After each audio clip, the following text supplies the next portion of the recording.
कुछ दिन पहले मुझे मेरी बहन ने मुझसे एक सवाल पूछा था कि दी, क्या मिलेनियल वाले जेन जी या फिर जेन अल्फा को कोई सजेशन नहीं दे सकता? मैंने बोला कि क्यों नहीं दे सकता, बिल्कुल दे सकता है। क्या आपको भी ऐसा लगता है कि मिलेनियल वाले सच में कोई सजेशन नहीं दे सकते? हे एवरीवन, स्वागत है आपको आप ही के चैनल पे चलो आगे बढ़े।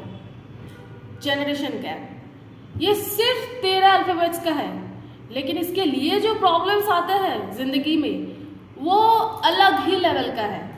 पहले तो मैं ये क्लियर कर लेती हूँ कि मिलेनियल, जेन जी और जेन अल्फा होते कौन है। ये तीनों ही ह्यूमन की एक जनरेशन है। इसका मतलब जो लोग 1981 से लेके 1996 तक पैदा हुए हैं उन लोगों को बोला जाता है मिलेनियल। जो लोग 1997 से लेके 2012 तक पैदा हुए हैं उन लोगों को बोला गया है जनरेशन जेड, शॉर्ट में जेन जी, और जिसमें मैं भी आती हूँ। और जनरेशन अल्फा यानी कि जेन अल्फा उन लोगों को बोला गया है जो लोग 2013 से लेके 2024 तक पैदा हुए हैं। इसके अलावा भी और भी जनरेशन है, लेकिन आज सिर्फ ये तीनों के बारे में बात किया जाएगा। मैं 2000 में पैदा हुई हूँ, यानी कि मैं जेन जी में आती हूँ। अब आप लोगों को मैं एक एग्जाम्पल देती हूँ। आपके मम्मी पापा आपसे बहुत बड़े हैं, आपके स्कूल टीचर्स या फिर कॉलेज टीचर्स या फिर यूनिवर्सिटी प्रोफेसर्स आपसे बहुत बड़े हैं। क्या वे जेन जी या फिर जेन अल्फा में आते हैं? बिल्कुल नहीं, वो मिलेनियल में ही आ जाते हैं कभी कभार। अब बताइए, क्या आपके मम्मी पापा, आपके टीचर्स, आपके प्रोफेसर्स आपको गाइड नहीं करते हैं कि बेटा ये करो, वो करो, ये करने से अच्छा होगा, ये मत करो, वो गलत है आपके लिए? एक सिंपल सा फंडा है इसमें, चाहे वो मिलेनियल हो, चाहे वो जेन जी हो, चाहे वो जेन अल्फा हो, कुछ भी हो, हर एक जनरेशन की थॉट, बिलीव, काम करने का तरीका, हर एक प्रोसेस अलग है। अब मिलेनियल वाले, उनका थॉट प्रोसेस अलग है, जेन जी यानी कि हमारा थॉट प्रोसेस अलग है, और जेन अल्फा इनका भी थॉट प्रोसेस बहुत ही अलग है। फॉर एग्जाम्पल, एक क्लास में स्लो लर्नर भी होता है और फास्ट लर्नर भी होता है। टीचर अगर सिर्फ स्लो लर्नर के हिसाब से ही पढ़ाने जाए तो फास्ट लर्नर को बोरिंग लगेगा, और अगर सिर्फ फास्ट लर्नर के हिसाब से पढ़ाने जाए तो स्लो लर्नर को पल्ले ही नहीं पड़ेंगे। सिंपल सी बात है, क्लासरूम में टीचर को हमेशा एक बैलेंस तरीके से पढ़ाना पड़ता है ताकि स्लो लर्नर को भी समझ में आए और फास्ट लर्नर को भी समझ में आए। कुछ चीज़ें मिलेनियल और जेन जी के बीच में कनेक्ट होता है, कुछ चीज़ें जेन जी और जेन अल्फा के बीच में कनेक्ट होता है, और कुछ चीज़ें हर एक जनरेशन में सेम रहता है। सबसे पहले हमें ये समझना होगा प्रॉब्लम कहाँ है। अगर हर एक जनरेशन की थॉट प्रोसेस, काम करने का तरीका, बिलीव्स सब कुछ अलग है, तो हर चीज़ को अपने लोअर जनरेशन तक थोपो मत। अब आपका लोअर जनरेशन क्या हो गया? आपके भाई बहन, आपके चिल्ड्रन। अगर आप हर चीज़, आपकी जो बिलीव है, आपका जो थॉट प्रोसेस है, आपका जो काम करने का तरीका है, वो हर एक चीज़ आप उन लोगों को थोपोगे तो वो लोग 1 दिन नहीं, 2 दिन नहीं, 3 दिन नहीं, 4 दिन तक वो लोग किरकिरा हो जाएंगे, बोरिंग हो जाएंगे। वो लोगों को ऐसा लगेगा कि यार अपनी ज़िंदगी में फ्रीडम नाम की कोई चीज़ ही नहीं है। जो चीज़ आप लोगों ने सीखा है वही चीज़ को उन लोगों तक ऐसे पहुंचाइए ताकि वो लोग उस चीज़ को समझे, क्योंकि मैंने पहले ही बोला है उनका थॉट प्रोसेस अलग है, उनका बिलीव अलग है। अगर आप हर चीज़ को उन लोगों तक आपकी बिलीव से पहुंचाओगे, आपकी थॉट प्रोसेस से पहुंचाओगे, तो वो गलत होगा कभी कभार। ऐसा नहीं है कि जेन जी या फिर जेन अल्फा हर डिसीजन अपने आप लेने लगे। उनके टीचर्स, उनके मम्मी पापा यानी कि मिलेनियल वाले मम्मी पापा ने लिया हुआ डिसीजन सही भी होते हैं, गलत भी होते हैं। चिल्ड्रन ने लिया हुआ डिसीजन सही भी होता है, गलत भी होता है। आप जनरेशन गैप को तो समझो पहले कि जनरेशन चाहता क्या है, जेन जी या फिर जेन अल्फा चाहता क्या है।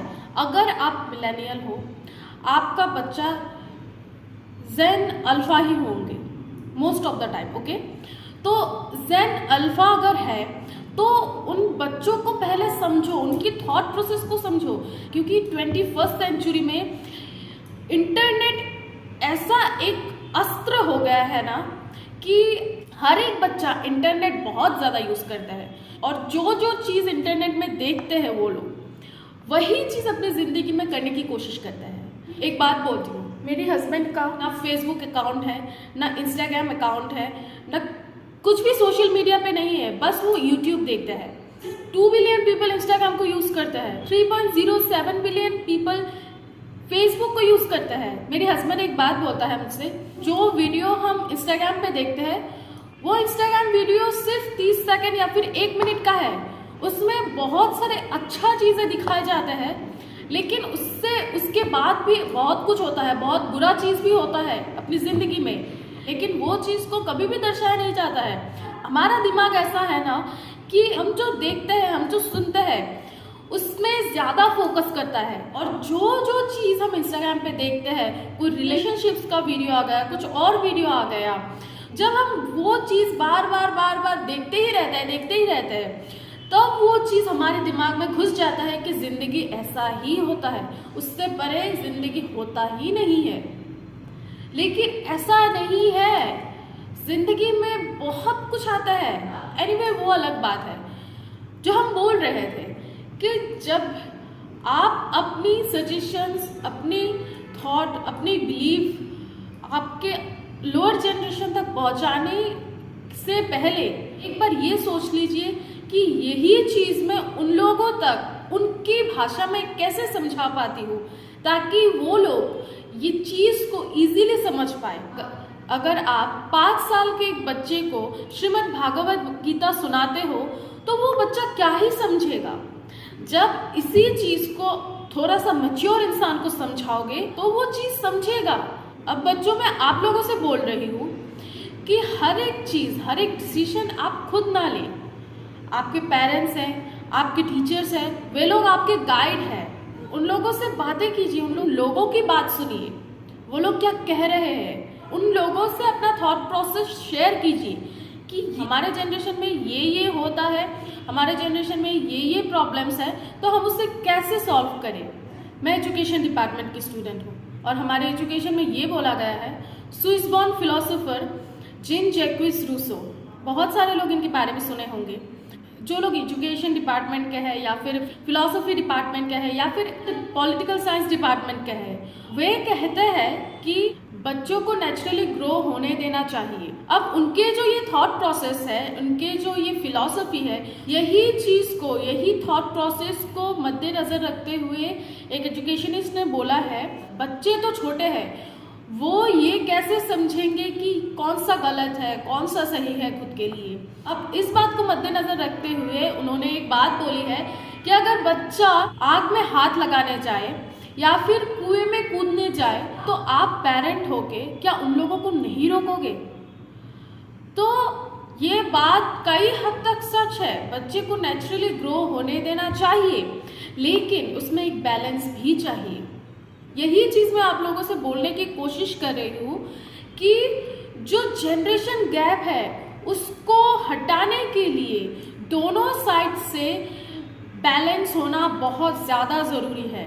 अगर आप हर रोज़ एक अच्छा खाना खा रहे हैं, नींद पूरी कर रहे हैं, पानी पी रहे हैं, थोड़ा सा एक्सरसाइज कर रहे हैं, थोड़ी सी आपकी जो डेवलपमेंटल बुक होता है वो पढ़ रहे हैं, कुछ भी नॉलेज आप ले रहे हैं इंटरनेट से, कहीं से भी हो, अगर आपका डेली रूटीन एक बैलेंस में रहता है, आपका बॉडी, आपका माइंड, आपका सोल, हर एक चीज़ अलाइन रहता है, हर एक चीज़ बैलेंस में रहता है, तो हर एक जनरेशन को दोनों के साइड से समझाना ज़रूरी है। थोड़ा सा इस साइड का भी हो, थोड़ा सा उस साइड का भी हो, तो ज़िंदगी बैलेंस में रहती है। तब वो जनरेशन गैप वाला जो एक टैग होता है ना, उसमें जो प्रॉब्लम्स आते हैं वो सॉल्व होता है।